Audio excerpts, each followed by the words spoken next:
तिमी भोट नआनिमै मलाई अन्टी नै नभन। बालाजी बाई बाई बा छोडिदिनु भन्छु हामी। अब केही छोडिदिनु भन्नु? सिधै छोडिदिनु। तपाईँ घरमा हरे राम जपेर बस्नु यसरी भन्छु हामी। अब हरे राम जप्ने बेला भएन।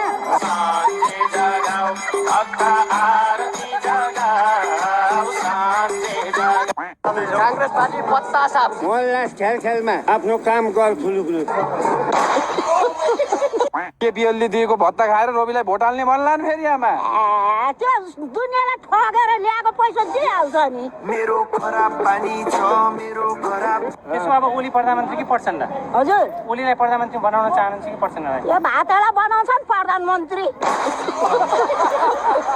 त्यो भ्रष्टाचारी भातलाई केपी ओली चाहिँ चिन्नुहुन्छ नि? चिन्छु नि बाबु। उसलाई त हात मिलाएर त्यहाँ परपारले मेरो भाइ राम्रो गर्नु ल भनेर पठाएको। तर सबै भ्रष्टाचार गर्नु, सुन व्यापार गर्नु, मान्छे व्यापार गर्नु, भोटाने भनेर बेच्नु भने आफू सुने त म त उल्टो पो सुनेको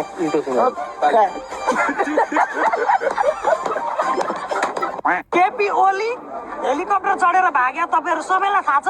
पालेन शाहबाट पनि यस्तै खालको बाटोमा रकेट चढ्नुपर्छ। रकेट भाइ रकेट। तपाईँ ओलीकै एरियामा बसेर केपी ओलीलाई झापादेखि के भन्न चाहनुहुन्छ? गदारी भन्न चाहन्छु। के चाहनु है यहाँका जनता सन्तुष्टि छैनन् ओलीबाट? कोही छैन कोही। है त्यो झोलेहरू त होला नि अब। त्यो झोलेहरू त होला नि अब।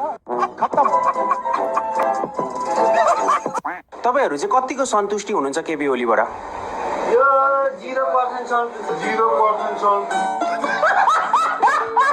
हामी आउने हो मनका कुरा। अब तपाईँले सोधेपछि नभन्दा पनि पापै लाग्ला।